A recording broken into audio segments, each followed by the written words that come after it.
Petit tuto pour remplir le carnet de vie avant de l'offrir. Dans quelques jours, vous allez recevoir un colis particulier, votre carnet de vie, ou peut-être que vous l'avez déjà reçu d'ailleurs.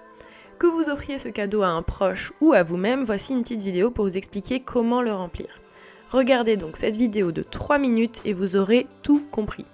Avant de commencer, sachez qu'il n'y a pas de pression, c'est simple, gardez en tête que c'est un carnet pour garder les mémoires de vos proches, mais aussi pour recréer du lien entre vous et vos grands-parents ou vos parents. Si vous avez commandé un emballage artisanal, vous le recevrez dans cette pochette. Allez, c'est parti pour le tuto, comment remplir ce carnet de vie avant de l'offrir. Promis, c'est super simple et en plus vous recevrez aussi un guide pratique pour vous expliquer étape par étape ce que je vous raconte dans cette vidéo. Avant de commencer, imprimez ou récupérez 24 photos au format paysage. Maintenant, on est prêt et on commence. Tout d'abord, personnalisez le carnet en ajoutant une photo de votre choix, de votre proche. Vous pouvez utiliser les 4 coins photos fournis et hop, c'est collé. Ajoutez aussi son nom sur le carnet et à l'intérieur. Vous pouvez utiliser le stylo fourni ou un marqueur.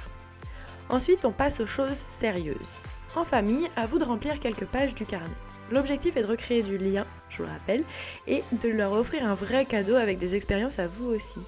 Ici, par exemple, on est sur la page « Devine les bêtises » dans la partie « Enfance ». Ça fonctionne un peu comme un jeu. Chaque membre de la famille peut raconter sa pire bêtise et vous lui laissez ensuite la place de deviner qui a fait la bêtise. Au dos, c'est la partie correction, à vous de dire qui a fait la bêtise, bien sûr. Il y a une page par chapitre d'interaction avec la famille. À vous de la compléter en famille, ensemble ou à distance. Je vous mets ici toutes les pages nécessaires à remplir. À vous de les remplir au fur et à mesure. Enfin, on arrive sur la partie les attentions de la famille, qui est super importante.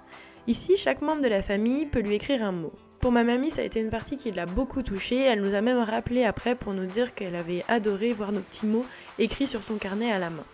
C'est une manière pour eux de leur permettre de s'approprier le carnet. Vous leur offrez un cadeau qui est particulier, qui leur demande de l'investissement, alors il faut leur donner envie, leur montrer que c'est vraiment important pour vous.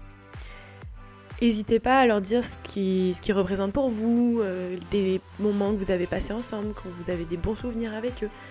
Toutes ces petites choses sont très très importantes pour eux. Et aussi, si vous ne voulez pas écrire tout de suite, pas de souci, prenez le temps de réfléchir et quand vous passez chez eux, vous pouvez ajouter votre petit mot. C'est exactement ce qui s'est passé avec mon tonton, il ne se sentait pas à l'aise de le remplir tout de suite et il le remplira quand il passera chez ma mamie. Hop hop hop, c'est presque fini, il ne nous reste plus qu'à ajouter vos photos dans la partie album photo. Alors ici, vous pouvez aussi utiliser les coins photos fournis avec le carnet, il vous en faut 4 par photo et ensuite à vous de les coller. J'ai préféré faire comme ça pour que vous puissiez mettre des photos de n'importe quelle taille. Et voilà, votre cadeau personnalisé est prêt à être offert. Petit conseil, ouvrez les pages avec eux et c'est gagné. Profitez bien de ce moment en famille, je vous dis à la prochaine et merci à tous. Bye!